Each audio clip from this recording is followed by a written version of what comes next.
Well, today we lost one of the most beloved members of the Reno family. We're talking about Evelyn Mount. Her family tells us that she passed away this afternoon peacefully. And of course, year after year after year, Evelyn Mount made sure that people in this community did not go hungry. Tonight's tribute to her is 10 years worth of video in our archives of her efforts.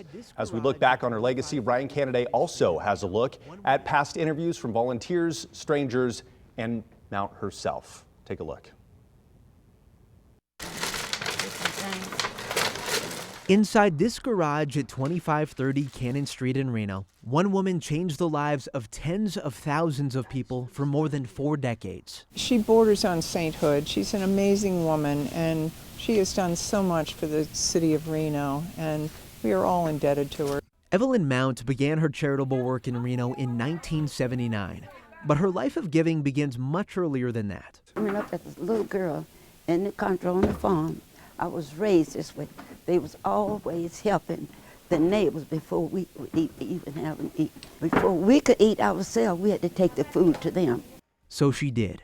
Mount turned her garage into a makeshift food bank and her living room into an administrative office. Yeah, community outreach, can I help you? The Evelyn Mount Community Outreach Program was born. It was a place Reno neighbors could turn to make sure they didn't go hungry. People are very badly in need, and I feel so sad for them. They're very badly in need. And even the kids will come to the door and ask for food and fruits and stuff like that. From canned fruits to veggies, pastas to potatoes, and tuna to turkeys.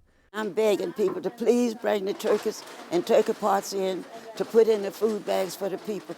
She collected meaningful donations from helpful members of the community and then turned those donations into bagged meals with the helpful hands of volunteers.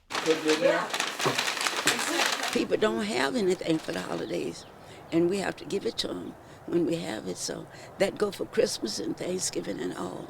And it wasn't just a warm meal people would line up for. When she wasn't helping to put food on the table for the holidays, she was putting together Easter baskets for kids. I always say thank you for the person who always makes it awesome and incredible for all the kids.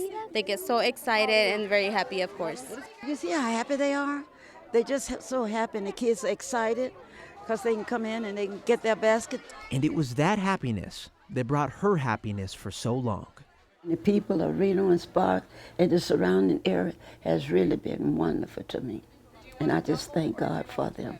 It wasn't until 2018, at the age of 93, that Mount's health pushed her into retirement. But even then, as she finally took a step back to focus on her own well-being, one thing would never change, and that was the place where she helped to feed countless lives who would have otherwise gone without, the place she called home. When God called me home, I want to call me home right from Reno. And what a fitting way to end that story there. Again, Evelyn Mount passing away this afternoon. Ryan Canaday reporting there. Mount's family has set up a GoFundMe page to help pay for costs. You can find that on our website, 2news.com. Evelyn Mount, a Reno legend, 96 years old.